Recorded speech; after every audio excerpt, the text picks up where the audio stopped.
Es piedāvāju paskatīties uz statistiku, kuru nevar neziņot.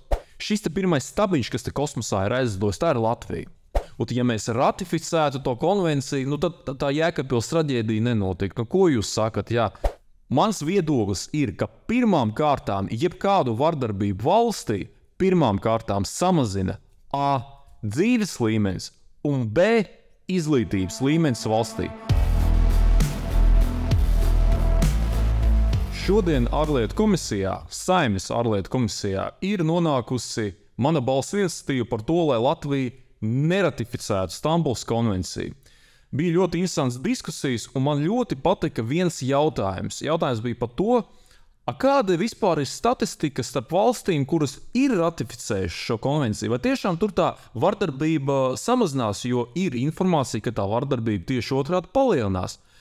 Labklājības ministrija, kur ar tādu sparušo konvenciju bija, atbildēja tā, ka, redzat, cilvēki ir informēti, un tāpēc viņi iet vairāk uz attiecīgām iestādēm sūdzas, un tāpēc tā statistika pieaug. Bet kopumā tā konvencija ir baigi laba un ļoti samazina visu to vardarbību un tā tālāk. Es piedāvāju paskatīties uz statistiku, kuru nevar neziņot.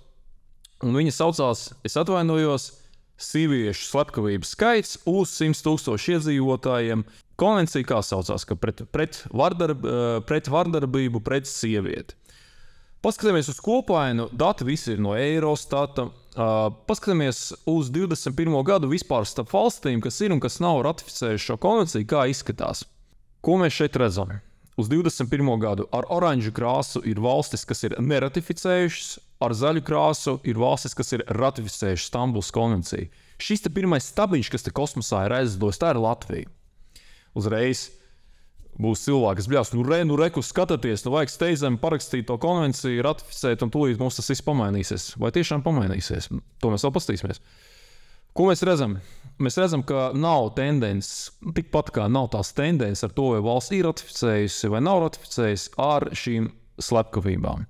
Piemēram, Čehija un Ungārija ir starp Zviedriju un Dāniju. Gandrīz vienāds rādītājs. Slovākija ir starp Franciju un Norvēģiju. Bulgārijā ir mazāks sieviešu slepkavību skaits nekā Vācijā un Austrijā. Tak tiešām tā Stambulas konvencija strādā. Paskatāmies tagad valstis, dažas valstis, kas ir ratificējušas, un viens no pirmajām, kas ir ratificējušas vēl 2013. un 2014. gadā, kā viņiem tās sieviešu slepkavības uz 100 000 mainījās pa gadiem. Un pirmo, ko mēs paskatīsimies, tā ir Austrija. Jūs redzat kaut kādu tendenci? Pievērsiet uzmanību 14. gadā vai 13. viņi bija ratificēti. Un ko mēs redzam? Mēs redzam kaut kādu šī rādītāja samazināšanos. Es neredzu, es redzu, ka šī pat palielinājies. Ejam tālāk. Itālija. Kaut kas nedaudz tur samazinājies. Pavisam nedaudz, bet atkal vienu gadu vairāk, vienu gadu mazāk. Ja to var uzskatīt, ka tā ir Stambulas konvencijas efekts, labi. Spānija, jūs redzat tendenci kādu, ka kaut kas samazinās? Es neredzu. Principā gandrīz vienā līnijā. Zviedrijā. Jūs redzat tendenci, ka kaut kas samazinās? Es neredzu. Varbūt kāds redz kaut ko citu. Un pie reizes Igaunija. Igaunija ratificējas 17. gadā. Bet ko mēs redzam, ka tās slepkavības viņas arī bija īstenībā vēl no 12. 13. gada, viņas bija 2,5. Tas īstenībā pat nav nemaz tik atpaliekoši no Latvijas rādītāja, bet viņas jau strauji samazinājās 14., 15., 16. gadā un 17. gadā ratificēja. Un 20. gadā atkal kaut kas tur uzliec. Es neredzu šeit nekādas sakarības ar konvenciju un to, lai tas mazinātu vardarbību tās smagākajā izpausmē. Bet tagad paskatāmies valstis, kuras nav ratificējušas Stambulas konvenciju.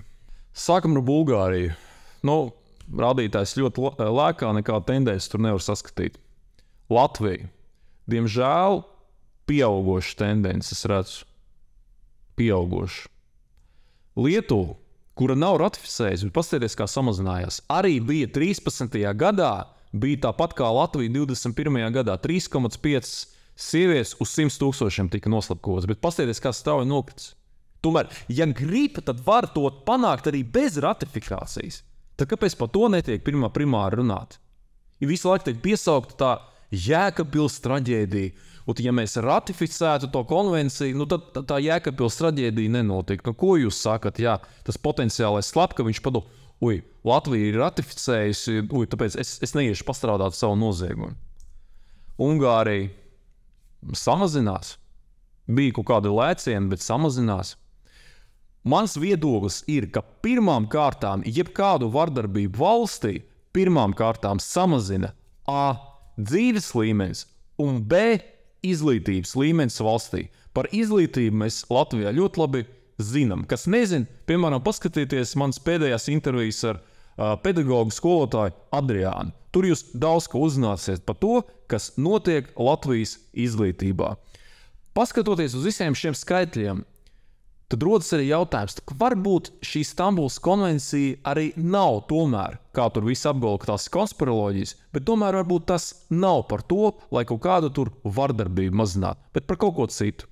Un pie tam vairāk kārtīgi, ne tikai šodien komisijā, bet ir bijis uzdos jautājums, bet kā tad šī konvencija tieši precīzi samazinās to vardarbību? Nu, kāds ir tieši tas mehānisms? Jo atkal šodien pat bija atzīst, ka 97% tas, kas tur tajā konvencijā rakstīts, mums tāpatās ir. Kas mums traucē vienkārši pašiem tos 3% pašiem vienkārši bez konvencijas ratificēšanas ieviest? Pie tam visu laiku skan tas viens un tas pats arguments, ka mums vajag pasaulē kaut kādu parādīt, sūtīt signālu, ka Latvija tur kaut ko tur ir pret vardarbību.